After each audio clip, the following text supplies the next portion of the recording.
অন্নপূর্ণা ভান্ডার নিয়ে বিভ্রান্তি, আইসিডিএস কেন্দ্রে মহিলাদের বিক্ষোভ। অন্নপূর্ণা ভান্ডারের টাকা পাওয়া নিয়ে বিভ্রান্তির অভিযোগ। এবার ঝাড়গ্রাম শহরের 10 নম্বর ওয়ার্ডের নিউ টাউনশিপ এলাকার মহিলারা বিক্ষোভ দেখালেন।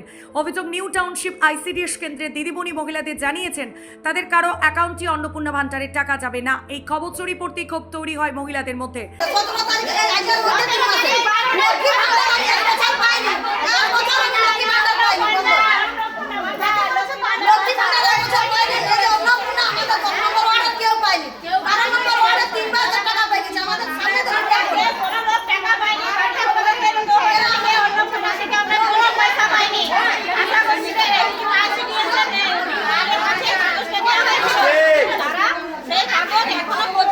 কারো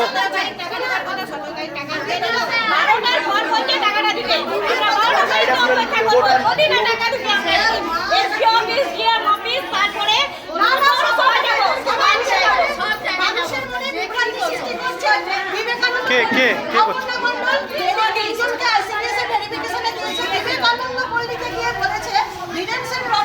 কে আমি সবাইকে টাকা পাস করাবো।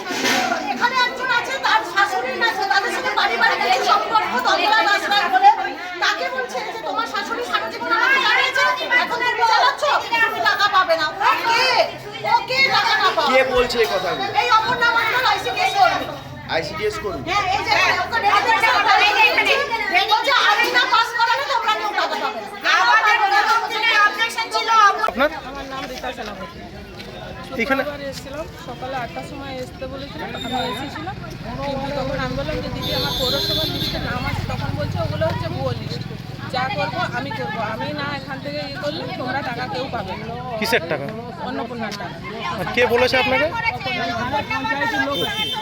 অপর্ণা। তারপর আপনি তারপর আমি বাড়ি চলে গেছি, আমি আর এখানে থাকি হয়নি, এইটুকুই আমি এসে উঠে গেছি। সবাইকে কি এইভাবে বিভ্রান্ত করছে? না, আমি সেদিনে একাই এসেছিলাম, তারপরে আরো 2-3 জন এসেছিল, আমি ওগুলোর কথা শুনিনি, আমাকে যেটা বলে কি নাম আপনার?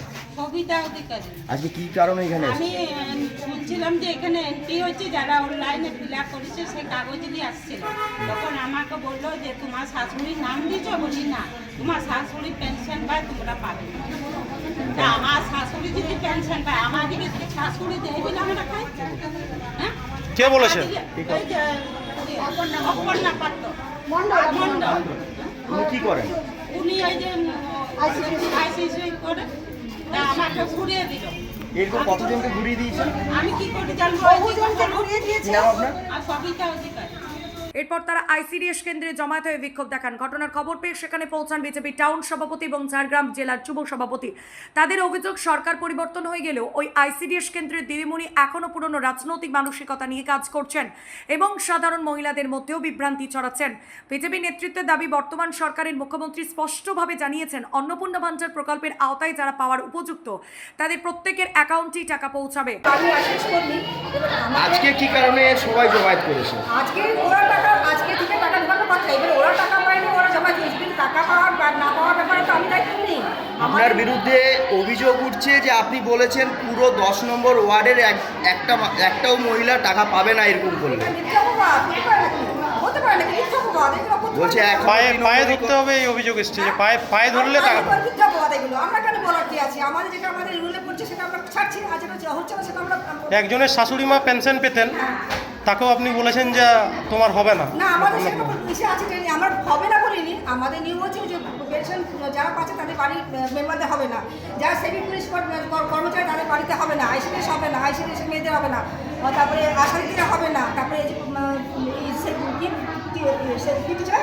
আপনি এখানে কত বছর ধরে আছেন? হ্যাঁ, আপনি এখানে কত বছর ধরে আছেন? আমি এখানে এখানে আমি পড়াশোনা ধরে আছি, 20 পিছনে চাকরি করছি, আসি 20 বছর ধরে।